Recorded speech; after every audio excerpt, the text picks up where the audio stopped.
तर त्याच्या डिमांड जे मुलीला जातक छळ करण्यात आला मुलीचा आणि वेळोवेळी डिमांड करण्यात आल्या 50,000 1,00,000 रुपये मागण्यात आले। आता हे लोक मोलमजुरी करणारे आहेत, माझे जे जाजी आहेत हे लोक मोलमजुरी करणारे आहेत, हे पैसे देऊ शकत नव्हते।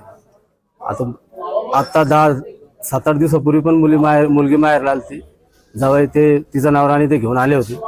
त्या दिवशी पण यांना पैशाची डिमांड करण्यात आली आणि पैशाची डिमांड पूर्ण झाल्यामुळे आमच्या भाषेची निर्गुणपणे हत्या करण्यात आली।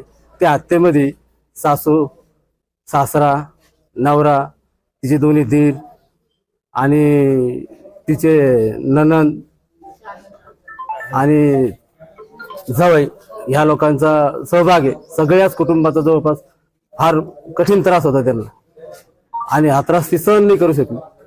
आणि हे जवळपास 1 वर्षापासून तिचा छळ चालू होता। आम्ही 2 वेळेस